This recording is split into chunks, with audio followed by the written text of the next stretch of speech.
ලංකාවේ අපි කන්න ආසම හැබැයි අපේ ඇඟට හොඳම නැති කෑම වර්ග තුනක් ගැන තමයි මම කතා කරන්න යන්නේ.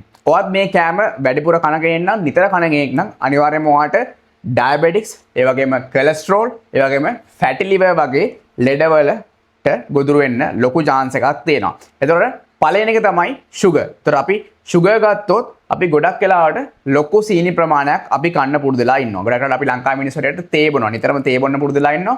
ඒතර මේ තේ වලට අපි ගොඩක් වෙලාවට සීනි දානවා. ඒත් එකම තේත් එක ගොඩක් කට්ටිය බිස්කට්ස් වර්ග එක එක දේවල් කන්න ගන්නවා. ඒතර මේවයි ලොකු sugar ප්‍රමාණයක් තියෙනවා. ඒත් එකම තව අපි ආසයි ගොඩක් කට්ටිය කේක් වර්ග එක එක ඔය පේස්ට්‍රීස් වගේ දෙන ඩෝනට්ස් අනම්මන මේ හැමදේම කන්න පුරුදුලා ඉන්න. එක ෆ්‍රෙෂ් ජූස්, ඒත් එකම පැණි බීම වර්ග. ඒතර මේවා කෑම ඔයා හිතන්නේ නැති වුණාට ඔයා කන්නේ පොඩ්ඩක් වුණාට ඔයාගේ ඇඟට ලොකු sugar ප්‍රමාණයක් යනවා. මට දෙයක් ගන්න sugar තමයි පළවෙනි දේ, ප්‍රධානම දේ මේ හැම ලෙඩක්ම ඔයාගේ ඇඟට හැදෙන්න. ඉතින් පුළුවන් තරම් මම කියන්නේ නෑ sugar කන එක නතර කරලා දාන්න කියලා. මොකද ඒක එකපාර කරන්න බැරි වැඩක්. මොකද ඔයා sugar කන්න නිතරම පුරුදුලා ඉන්න කෙනෙක් නම් ඔයාට එකපාර මේක අඩු කරලා දාන්න බෑ.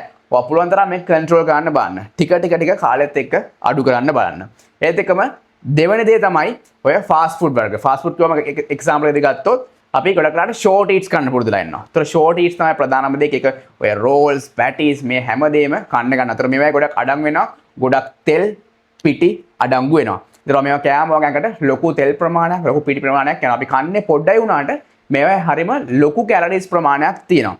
ඒතර ගොඩක් වෙලාවට ෆැටි ලිවර්, heart attack මේ වගේ ලෙඩවලට ප්‍රධානම හේතුවක් එන්නේ මෙන්න මේ වගේ කෑම වර්ග. පුළුවන් තරම් මේකත් අඩු කරන්න බලන්න. ඒතකොට තුන්වෙනි දේ තමයි fried rice, කොත්තු. මෙන්න මේ ඇදවලට ගොඩක් කට්ටිය ආසයි.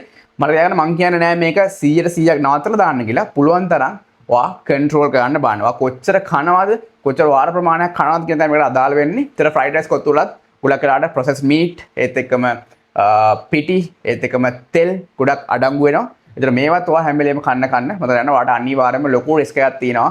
ඩයබටික්ස්, ඒ වගේම කොලෙස්ටරෝල්, ෆැටි ලිවර්, ඒ වගේම heart attack එකත් එන්න ලොකු chance එකක් තියෙනවා. ඒකද මම කියා ගන්න පුළුවන් තරම් අඩු කරන්න. මම කියන්නේ නැහැ සම්පූර්ණයෙන්ම 100% නවත්තන්න කියලා.